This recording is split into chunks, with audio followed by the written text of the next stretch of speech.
Habang masaya kaming nagsasalo sa Noche Buena sa bahay ng anak ko, bigla akong nakatanggap ng tawag mula sa isang numerong hindi ko kilala.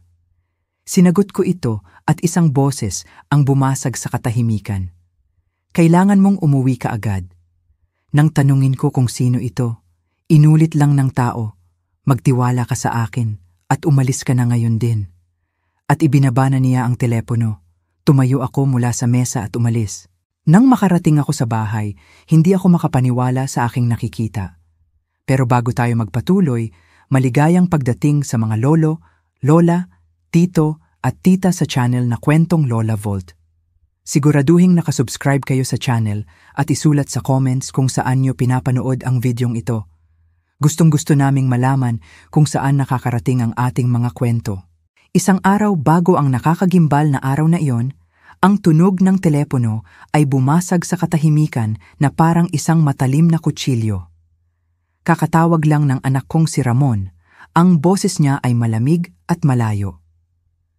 Nay, napagpasyahan ko na ngayong taon, kami-kami na lang muna ng pamilya ko ang magpapasko. Huwag ka munang pumunta. Ang bawat salita ay parang batong dumagan sa aking sikmura. Nanigas ako sa aking lumang silyon habang naririnig ko ang huni ng kuliglig sa labas. Ang mga makukulay na Christmas lights na kumukutitap sa bintana ay tila nangungutya sa aking kalungkutan. Pero anak, lagi naman tayong, anong nangyari? May nagawa ba akong mali? Wala naman, malamig niyang sagot. Mig, gusto ko lang ng tahimik na bakasyon. Sang-ayon si Violeta sa desisyong ito. Sumikip ang dibdib ko. Si Violeta, ang aking manugang na taon-taon ay ipinapatabi sa akin ang pinakamasarap na parte ng lechon, siya ring tumawag noong nakaraang buwan para hingin ang recipe ng rellenong manok ni Juan, ang yumaong asawa ko. Nang ibaba ko ang telepono, nanatili akong nakatulala sa aking upuan nang matagal, pinapanood ang mga ilaw ng Pasko sa labas na lumalabo dahil sa luha sa aking mga mata. Ang lumang orasan sa pasilyo ay tumunog ng 8 beses. Sa labas ng bintana, nakita ko ang pagsisimula ng malakas na ulan, tipikal na panahon tuwing Disyembre. Ang mga bahay ng mga kapitbahay ay nagliliwanag ng mainit na dilaw na ilaw. Mga pamilyang nagtitipon sa paligid ng mesa, nagbabahagian ng kwento at tawanan.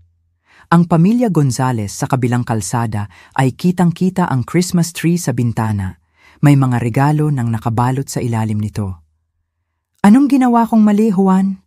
Bulong ko sa aking refleksyon sa malamig na bintana. Gamit ang daliri, gumuhit ako ng mga linyang walang saysay sa namumuong hamog sa salamin habang inaalala ang bawat pakikipag-usap ko kay Ramon nitong mga nakaraang buwan. Masyado ba akong mapilit sa pagpapanatili ng mga tradisyon ng pamilya? Masyado bang mahigpit sa pagpreserba ng alaala ni Juan tuwing Pasko? Pinanood ko ang bawat patak ng ulan sa ilalim ng ilaw ng poste. Naalala kung paano idinidikit ni Ramon ang kanyang ilong sa bintanang iyon noong bata pa siya, binibilang ang mga patak ng ulan at nagpapabasa ng mga kwentong pamasko. Ang batang iyon ay parang ibang tao na ngayon. Umadwa ang gabi. Ang simoy ng hangin ay lalong lumamig. Pumunta ako sa kusina at mekanikal na naghanda ng sopas na alam kong hindi ko naman makakain. Habang umiinit ang microwave, bumabalik ang isip ko sa boses ni Ramon, naghahanap ng mga pahiwatig na baka pinalampas ko. Nagpasya akong tingnan ang phone book. Baka dapat ko siyang tawagan ulit, humingi ng tawad sa anumang nagawa kong mali. Nang hugutin ko ang makapal na yellow pages mula sa drawer, may nahulog na isa pang bagay kasama nito, ang lumang photo album ni Juan. Nanginig ang mga kamay ko nang buksan ko ito. Sa unang pahina, si Ramon noong 5 taong gulang pa siya na may bungi-bunging ngiti, hawak ang isang laruang eroplanong gawa sa kahoy sa ilalim ng aming Christmas tree. Maingat kong inilipat ang pahina. Si Juan sa aming lumang kusina, may harina sa kanyang buhok habang gumagawa ng ensaymada, tumatawa habang minamasa ang tinapay. Ang sumunod na larawan ay nagpatigil sa aking paghinga. Kaming tatlo, yakap ni Juan ang batang si Ramon sa kanyang dibdib. Ang mas bata kong sarili na nakayakap sa kanilang dalawa, lahat kami ay nakangiti sa kamera. Parang kaya naming harapin ang lahat noon na parang walang makapaghihiwalay sa amin. Naalala ko ang umagang iyon ng Pasko, 15 taon na, ang nakakaraan, bumaba si Ramon suot ang kanyang Superman pajamas. Si Juan na gumagawa ng sikat niyang bibingka habang nagpapanggap akong nagulat sa sorpresa niya. Kailan namatay ang saya na iyon? Kailan naging estranghero ang anak ko? Nagbuklat pa ako ng mga pahina. Bawat litrato ay parang maliit na kutsilyo na bumabaon ng mas malalim. Ang huling Pasko ni Juan, 5 taon na ang nakakaraan. Noong mahina na ang kanyang mga kamay dahil sa cancer. Pero nagpumilit pa rin siyang balutin ang bawat regalo. Madalang nang bumisita si Ramon noong taong iyon, gumagawa ng mga dahilan tungkol sa trabaho at obligasyon. Panatilihin mong buo ang pamilya, Lola Esperanza, bulong ni Juan noong huling linggo niya. Ang kanyang mga mata ay malabo na dahil sa gamot. Ipangako mong hindi mo hahayaang lumayo ang loob niyo ni Ramon sa isa't isa. Ipinangako ko iyon sa kanya at binigo ko siya ng lubusan. Tumunog ang microwave pero hindi ko pinansin. Walang mahalaga kundi ang mga sandaling ito kung saan kami ay buo pa. Isinara ko ng maingat ang album pero kinuha ko ang litrato ni Juan na tumatawa sa kusina. Inilagay ko ito sa aking bedside table kung saan makikita ko ang kanyang ngiti paggising ko. Habang nagbibihis ako para matulog, ang gilid ng kama ni Juan ay tila napakalawak at walang laman, gaya ng naramdaman ko sa loob ng 5 mahabang taon. Pero ngayong gabi, mas ramdam ko ang kahungkan na parang ang pagkawala kay Ramon ay nagdoble sa kalungkutang naninirahan sa mga kwartong ito. Ang liwanag ng umaga ay sumisilip sa mga kurtina, gumagawa ng anino sa aking mesa. Ang dyaryo ay nakatupi sa tabi ng plato ng lugaw na lumalamig habang binabasa ko ang mga obituaryo, isang ugali na tila mas nagiging mahalaga bawat taon. Ang tunog ng telepono ay gumulat sa akin, dahilan para tumama ang kutsara ko sa plato. Pagkatapos ng usapan kagabi, ang anumang tawag ay parang banta. Tiningnan ko ang caller ID gamit ang nanginginig na mga daliri at bumilis ang tibok ng puso ko nang makita ang pangalan ni Ramon.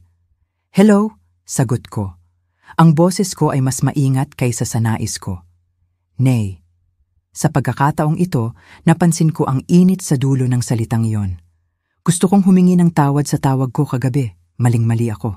Ang ginhawa ay bumaha sa akin ng mabilis, kaya kinailangan kong kumapit sa gilid ng mesa. "Anak, natutuwa akong tumawag ka. Nag-aalala ako na baka may nagawa ako." "Hindi, Nay. Wala kang ginawa. Stress lang ako sa trabaho na pagbuntungan kita."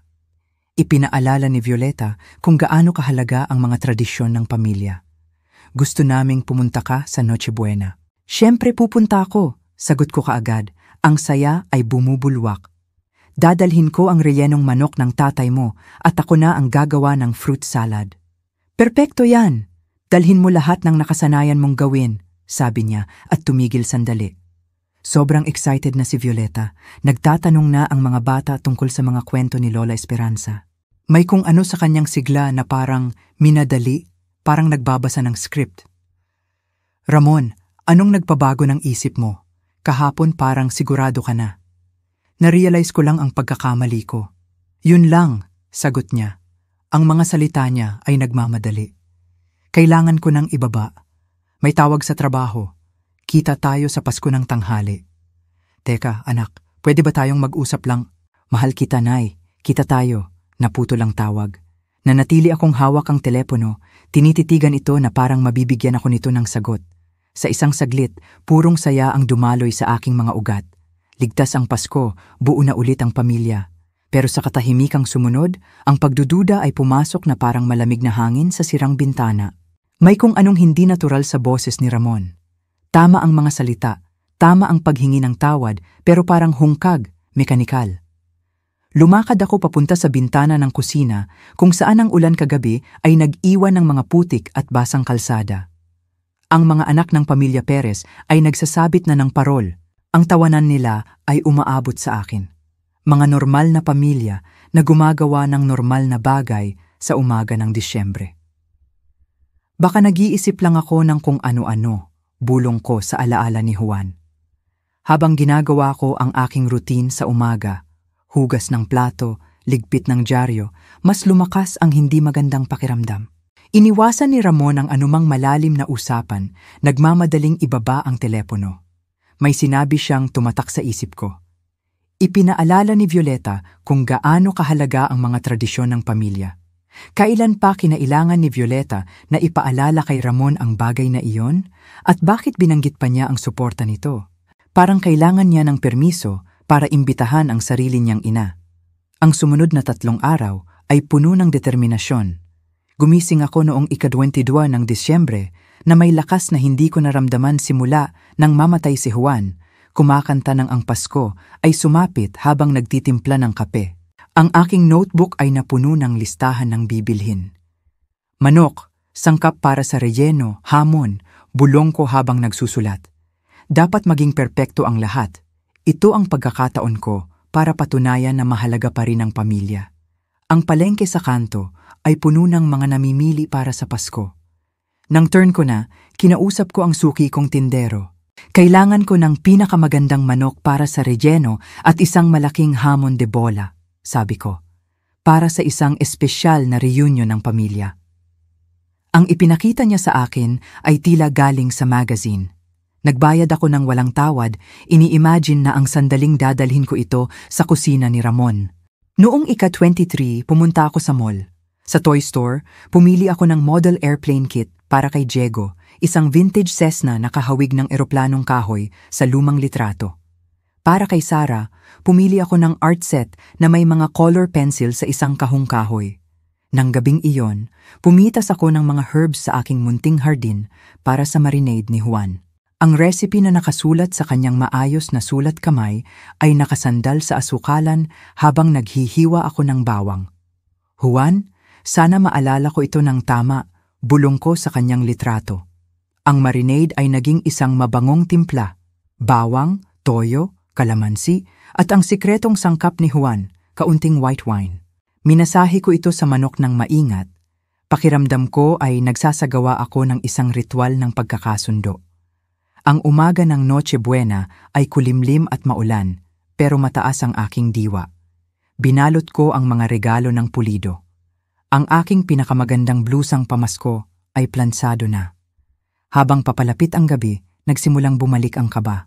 Hindi tumawag si Ramon para kumpirmahin ang mga detalye. Anong oras ako dapat dumating? Magdadala ba ako ng alak? Nasa bintana ng kusina si Francisco Kiko Lara habang naghuhugas ako. Lola Esperanza, may lakad ka bukas? Tanong niya. Noche Buena kasama sila Ramon at ang pamilya niya, sagot ko. Magiging buong pamilya na ulit kami. May kislap sa mukha ni Francisco pero tumango lang siya. Napakaganda niyan. Deserve mo ang maging masaya. Pagkaalis niya, hindi ko maalis ang pakiramdam na may bigat ang kanyang tanong. Pagkahiga ko, handa na ang lahat. Ang relenong manok at hamon ay nasa ref, mga regalo sa may pinto. Lahat, maliban sa puso ko na mabilis ang tibok. Bakit hindi tumawag si Ramon? Bakit parang nag-aalala si Francisco? Bakit ang pakiramdam ng reunion na ito ay parang isang palabas lang? Nakatitig ako sa kisame hanggang mag-umaga. Bukas ay magiging perpekto, kailangan.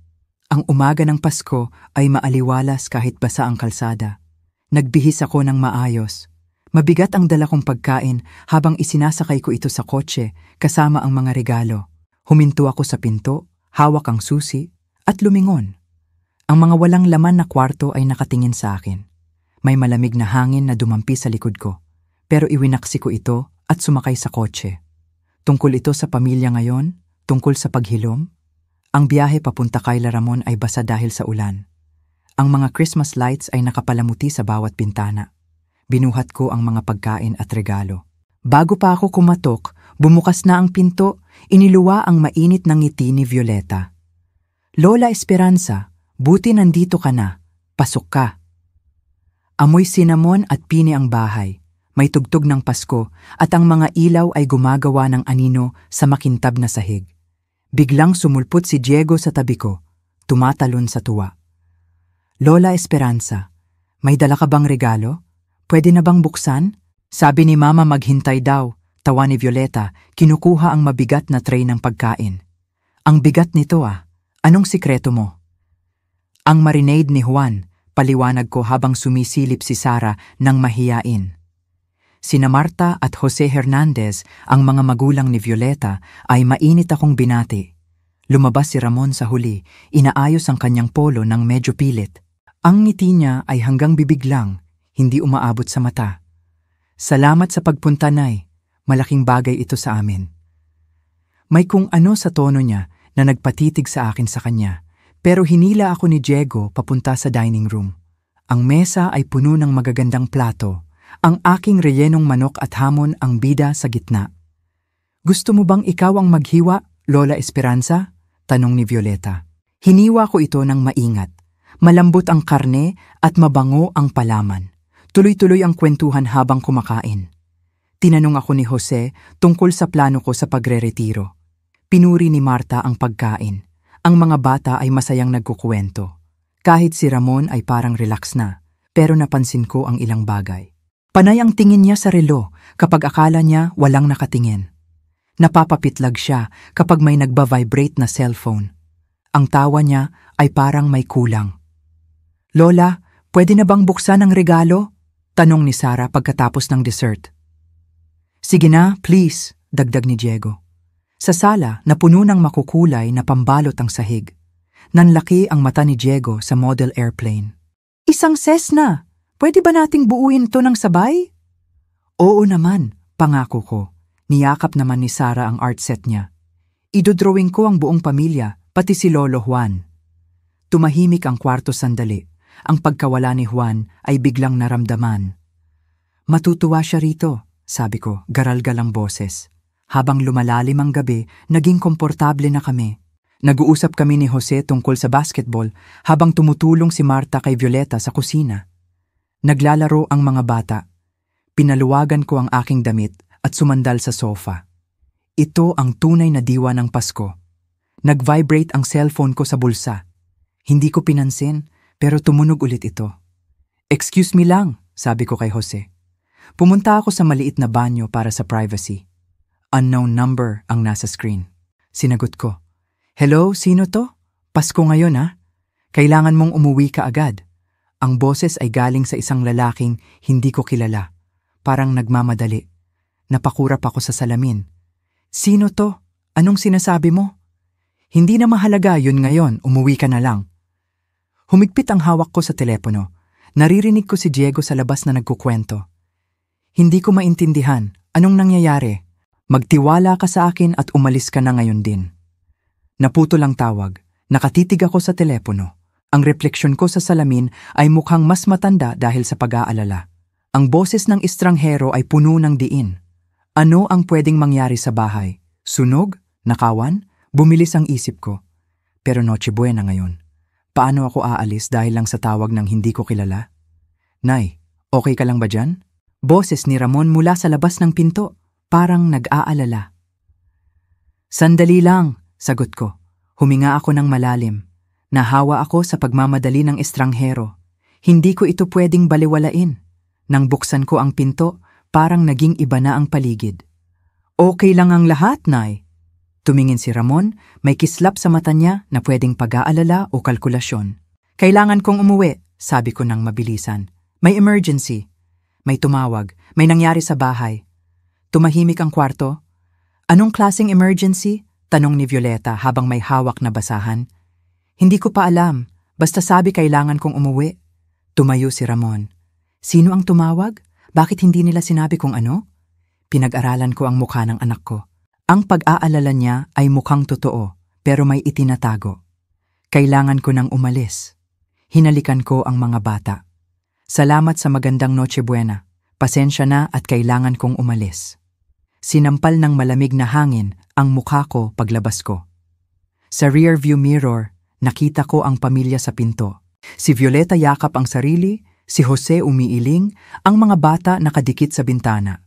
Si Ramon ay nakahiwalay ng kaunti. Ang kalsada ay walang laman.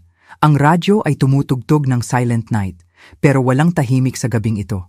Umuulit sa isip ko ang boses, magtiwala ka sa akin at umalis ka na. Pero sino at bakit? Lumalampas ako sa limit ng bilis. Pumasok sa isip ko si Ramon, ang pagtingin sa relo, ang pilit na tawa, ang ginhawa sa mukha niya nang sabihin kong aalis ako. Imagination ko lang ba ito? O parang gusto talaga ng anak ko na umalis ako? Pagpasok ko sa subdivision, tahimik ang lahat. Ang bahay ko ay madilim sa dulo ng kalsada, pero may mali. Ang bintana sa likod bahay ay madilim. May basag na salamin sa damuhan. May tao sa loob. Kinuha ko ang cellphone ko at nagdial ng pulis o barangay. Habang nakatago ako sa bakod ni Francisco, isang ilaw ng flashlight ang gumalaw sa kwarto ko sa itaas. Hindi natataranta ang nasa loob. Naghahanap siya. 911 o pulis. Anong emergency nyo? May tao sa bahay ko, bulong ko. Nakikita ko silang gumagalaw na may flashlight. Kinuha ng pulis ang address ko at sinabing papunta na sila. Binuksan ko ang trunk ng kotse ko. Nanginig ang kamay ko habang naghahanap ng sandata. Nakahawak ako ng isang tire wrench. Mabigat at solido. Pumunta ako sa likod ng bahay. Ang basag na bintana ay may bakas ng putik. Ang ilaw ng flashlight ay nasa kwarto ko, kung saan nandoon ang mga alahas at dokumento ni Juan. Hindi ito simpleng akyat bahay. May hinahanap silang partikular. Humigpit ang hawak ko sa wrench. Ito ang tahanan ko, ang buhay namin ni Juan. Narinig ko ang mga yapak pababa ng hagdan, papunta sa direksyon ko. Tumigil ang ilaw. May kumaluskos na papel. Mga dokumento, mga pribadong papeles namin ni Juan. Bakit iyon ang pakialam nila? May humila ng upuan. Tuloy-tuloy ang paghahanap. Kumpiyansa ang nasa loob na may oras pa siya. Lumapit ang ilaw sa basag na bintana. Dumikit ako sa pader. Unang lumabas ang isang bag, puno ng papel. Sumunod ang isang paa, tapos ang katawan na nakilala ko agad. Alvaro Rivera, ang kababata at kaibigan ng anak ko. Nakatayo siya sa hardin ko hawak ang bag. Alvaro! Lumabas ako mula sa dilim, nakataas ang wrench. Napaharap siya at muntik ng madulas sa putik. Nabitawan niya ang bag at nagkalat ang mga papel sa basang damuhan. Namutla siya. Lola Esperanza, hindi ko sinasadya, hindi ko ideya to. Kaninong ideya? Lumapit ako. Nakita ko ang last will ni Juan, bank statements at stock certificates ng San Miguel Corporation. Itinaas ni Alvaro ang kamay niya, wala siyang matakbuhan. Sabi niya, nasa dinner ka ng ilang oras. Sabi niya, hindi mo malalaman. Sinong nagsabi? Pero alam ko na ang sagot. Ang lamig ay bumalot sa puso ko. Alam ni Ramon na nasa dinner ka. Mabilis na lumabas ang mga salita kay Alvaro. Siya ang nagplano ng lahat ng ito para makuha ko ang... Nabitawan ko ang wrench. Bumagsak ito sa lupa. Ipinadala ka ng anak ko. Tumango si Alvaro habang umiiyak. Kailangan niya ang last will ni Lolo Juan, ang mga stocks sa San Miguel. Sabi niya idodonate mo daw ang milyon-milyon sa charity imbes na sa pamilya. Parang sinuntok ang sikmura ko. Napatingin ako sa mga papel sa putik. Ang sulat kamay ni Juan, ang mga stocks na nagkakahalaga ng higit pa sa kikitain ng karamihan sa buong buhay nila. Ang inipon namin, target ng pagnanakaw. Ang Noche Buena, garalgal ang boses ko. Ang imbitasyon, lahat yon peke. Desperado siya, Lola. May utang siya sa sugal, maling investments, may pinagkakautangan siyang mga delikadong tao. Nanghina ang tuhod ko. Tiningnan ako ni Ramon sa mata habang kumakain kami. Tinanggap niya ang luto ko at mga regalo. Hinayaan niyang kumandong ang mga anak niya sa akin. Habang alam niyang ninanakawan ang bahay ko. Magkano ang utang niya? Halos 10 milyong piso, $200,000 equivalent. Halos hindi ko marinig si Alvaro. Nalaman niya ang tungkol sa San Miguel shares sa mga papel ni Lolo Juan. Sabi niya pera naman daw, yun ang pamilya. Pera ng pamilya. Ang pamana ni Juan na iningatan at ininvest sa loob ng ilang dekada, pambayad lang sa utang sa sugal. Kinuha ko ang isang sertipiko. Pangalan ni Juan. 120 milyong piso, 2.3 meters equivalent sa stocks ng San Miguel na binili niya noong mura pa ito, 30 taon na ang nakakaraan. Pondo para sa aming pagtanda. Sabi niya hindi mo naman daw mapapansin na hindi naman kailangan ng matatanda ng ganoon kalaking pera. Ang kalupitan ng mga salitang iyon. Ang pagbaliwala sa tsing-sitiyam taon ng buhay ko. Tumunog ang telepono ko. Si Ramon yan, miserable na sabi ni Alvaro. Malamang nagtataka kung bakit ka umalis ng maaga. Magagalit yun na nahuli ako. Tinitigan ko ang pangalan ng anak ko sa screen. Sa likod ko, narinig ko na ang wangwang ng pulis. Nasa harap ko ang mga labi ng tiwala ni Juan at ang aking pananampalataya sa pamilya. Dumating ang 2 mobile ng pulis. Ang mga ilaw nila ay tumama sa basag na bintana. "Ma'am, kayo po ba ang tumawag?" tanong ng pulis. "Ako si Esperanza Damian. Bahay ko ito at pinasok ng lalaking yan." Tinuro ko si Alvaro. Inaresto si Alvaro. "Anong nakuha, ma'am?" tanong ng pulis. Pinulot ko ang last will ni Juan na medyo basa na. Mga dokumento sa bangko, last will ng asawa ko at stock sa San Miguel na nagkakahalaga ng mahigit 120 milyong piso. Nanlaki ang mata ng pulis. "Malaking kaso to, grand theft. Lumabas si Francisco Kiko Lara sa bahay niya, nakarobe pa." "Kiko, ikaw ba ang tumawag sa akin?" tanong ko. "May nakita akong flashlight sa loob ng bahay mo kaninang 9:00, sabi ni Kiko. "Hindi ko pwedeng palampasin yon kahit Pasko. Hinanap ko number mo. Niligtas mo ang higit pa sa gamit ko ngayong gabi." Tumingin ang pulis sa amin. "So hindi ito random? Alam ni Mr. Rivera na walang tao?" "Kaibigan siya ng anak ko," mapait kong sabi. "Alam ng anak ko na nasa bahay niya ako para sa Noche Buena. Siya ang nagplano nito." Tumunog ulit ang telepono ko. Si Ramon. "Sagutin niyo po," sabi ng pulis. Naka-loudspeaker. "Hello, Nay. Nasaan ka na? Nag-aalala kami. Kanina ka pa wala." Ang galing umarte ng boses niya. "Pabalik na ako, anak. Kailangan nating mag-usap." Tumahimik sa kabilang linya. "Okay ka lang ba? Iba ang boses mo." "Magiging malinaw ang lahat mamaya." Binaba ko. Kinuha ng pulis ang statement ko. Si Alvaro ay kakasuhan ng trespassing at attempted grand theft. "Sigurado ka bang kaya mong magmaneho pabalik doon?" tanong ni Kiko. "Mahirap na usapan yan." Tumingin ako sa bahay ko. Ang Christmas wreath sa pinto ay parang nang iinsulto sa akin. Kailangang sabihin ang totoo habang sariwa pa, Kiko. Ligtas ang pamana ni Juan sa tabi ko sa upuan. Pagdating ko sa bahay ni Ramon, ang mainit na ilaw ay nagbibigay ng ilusyon ng masayang pamilya. Nakita ko silang naglalakad sa loob. Kinuha ko ang mga dokumento. Hindi na ako kumatok. Pamilya pa rin ito, kahit lason na ng kasakiman. Pagbukas ko, nagulat sila. Si Violeta, nagtutupi ng basahan. Si Jose, nagbabasa. Ang mga bata, naglalaro. Nagbago ang mukha ni Ramon mula sa ginhawa patungong takot nang makita ang ekspresyon ko. "Nay, salamat sa Diyos," lumapit si Violeta. "Anong nangyari? Ang sama ng mukha mo." "Tanungin mo ang asawa mo kung anong nangyari, Violeta." Inilapag ko ang mga dokumento sa mesa, ang will ni Juan, ang mga stocks. Napatitig si Ramon sa mga papel na parang ebidensya ng kamatayan niya. "Nay, hindi ko alam ang sinasabi mo. Ito ang last will ni Juan at mga stocks na sinubukang nakawin ni Alvaro ngayong gabi. Nasa presinto na siya ngayon." Nabitawan ni Jose ang magazine. "Stocks? Anong stocks?" Nag-iwan si Juan ng San Miguel shares na nagkakahalaga ng 120 milyong piso. Nalaman ni Ramon na balak kong i-donate ito sa scholarship at charity. "Nay, pamanayan ng pamilya." Sigaw ni Ramon, nabasag na ang pagpapanggap niya. "Hindi mo pwedeng ibigay sa iba. Pera ko yon at pwede kong gawin ang gusto ko. Pero pinili mong nakawin ito imbes na kausapin ako." Napaupo si Violeta sa sofa, takip ang bibig. Ang imbitasyon, ang pagbabati, lahat palabas.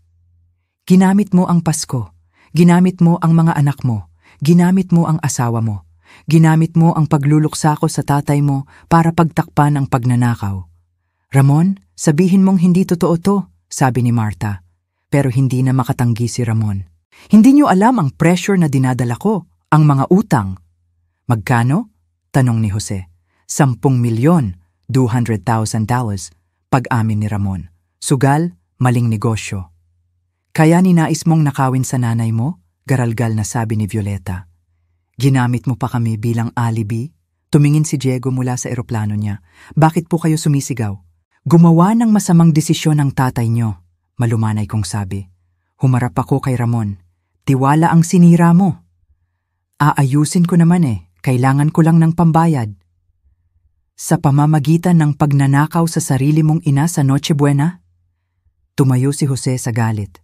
Umiiyak na si Violeta. Gaano katagal ka nang nagsisinungaling sa akin? Basag na ang pamilyang ito.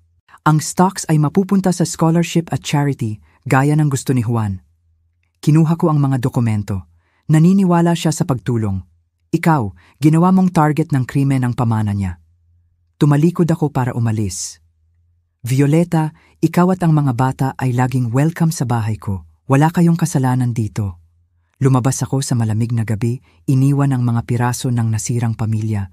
Kinabukasan, ang mga dokumento ay nakalatag sa mesa ko katabi ng litrato ni Juan. Ang kape ko ay umuusok sa tasa na may nakasulat na Best Husband. Ang bawat certificate ay may kwento ng pagsisikap ni Juan. Tumunog ang telepono. Si Violeta. Lola Esperanza? Patawad? Paus ang boses niya. Wala akong alam sa plano ni Ramon. Alam ko, Violeta, mabuti kang asawa. Makikipaghiwalay na ako. Hindi deserve ng mga bata ang kriminal na ama. Hindi ako titira sa taong kayang gawin yon. Nandito lang ako para sa inyo. Pagkababa ko, kumatok si Francisco. Kamusta ka, kaibigan? Masakit, Kiko. Pero malaya na ako sa kasinungalingan. Pinapasok ko siya at nagkape kami. Pinag-usapan namin ang pagpapalit ng kandado at seguridad. Anong gagawin mo sa stocks ni Juan? Pararangalan ang alaala niya. Scholarship para sa mga estudyante. Tulong sa veterano. Tumango si Kiko. Matutuwa siya dun. Tinawagan ko ang abogado ko. Ang pamana ni Juan ay protektado na. Ang bahay ay tahimik pero payapa. Wala na ang panluloko. Nag-text si Violeta. Gusto ng mga bata malaman kung kailan sila pwedeng bumisita kay Lola Esperanza. Napangiti ako at nag-reply, kahit kailan. Tumingin ako sa litrato ni Juan. Pinili ni Ramon ang kasakiman. Pinili ko ang dangal. Ang tunay na pamilya, yung binuo sa pagmamahal at respeto, ay magpapatuloy. At sapat na yon. Kung nagustuhan mo ang kwentong ito, i-click ang susunod na video sa screen dahil naroon ang isang kwento ng pagtataksil at mga pangyayaring hindi mo pa nakikita.